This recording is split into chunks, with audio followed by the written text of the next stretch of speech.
Transnistria is a breakaway state in Eastern Europe, located between the Republic of Moldova and Ukraine. The country has around 500,000 inhabitants and an area roughly 1.5 times the size of the Saarland. The region is supported exclusively by Russia, which is why it is still considered part of the Republic of Moldova under international law, even though it sees itself as independent. But why does this breakaway state, which is not recognized under international law, exist in the middle of Eastern Europe? One reason for the conflict with the Republic of Moldova is the composition of the population groups. Although Moldovans still make up the largest population group with just under 32%, their share has already shrunk considerably. Russians now make up the second largest population group with a share of 30%, which is why Russian is now spoken more frequently than Moldovan, especially in the cities. Many Ukrainians, who make up almost 29% of the population, also live in Transnistria. Three different population groups therefore come together here, which does not necessarily simplify the situation. During the Soviet era, what is now Transnistria was part of the Republic of Moldova. However, when the Soviet Union collapsed, Transnistria did not want to remain part of the Republic of Moldova or be annexed to Ukraine due to the different population groups, which is why it proclaimed its independence in the year 1990. At the time, many citizens also longed to rejoin Russia as the successor state to the Soviet Union. However, the Republic of Moldova did not accept the secession and began a military offensive to reconquer the breakaway region in March of the year 1992. Transnistria, on the other hand, received support from Russian and Ukrainian volunteers.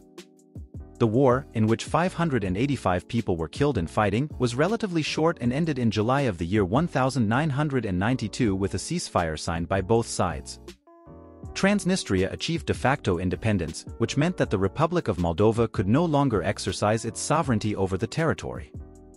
However, Moldova still does not really accept the secession of Transnistria and is therefore continuing its efforts to reintegrate the region. To monitor the peace, Russia stationed so-called peacekeeping troops in Transnistria, which still remain there today. However, both sides have adhered to the ceasefire since the year 1992, meaning that there have been no further hostilities and the conflict is therefore considered frozen. Negotiations between the two sides were held repeatedly in the following decades, but have not yet led to any results. In a referendum in the year 2006, the citizens of Transnistria also voted by 97% in favor of retaining independence and later reunification with Russia. For this reason, reunification with Moldova is very unlikely. However, the country is still not recognized as an independent state by any member of the United Nations.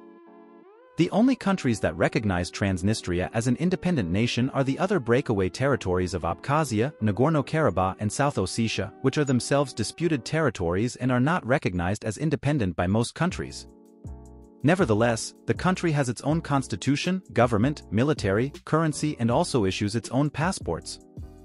The capital of Transnistria is Tiraspol with a population of around 130,000. The city seems to be partially stuck in a different era. The Lenin statues and Soviet architecture make the city look like a relic from the Soviet Union. Since independence 30 years ago, the city has also been affected by a strong exodus. Due to very poor economic prospects, at least a third of the inhabitants have emigrated. Wages in Transnistria are even lower than in the Republic of Moldova, which is considered the poorest country in Europe. In terms of the economy, it is also important to mention the Sheriff Company. In the year 2020, this company alone accounted for 60% of the region's total economic output. Because of this power, the company has great influence on politics and there is always talk of corruption and money laundering. The region is still under strong Russian influence today, which is why around 1,200 to 1,500 Russian soldiers are still stationed there. Similar to the Ukrainian regions of Donetsk and Luhansk, which also have a large Russian-speaking population, Russia sees itself as a protective power in these regions.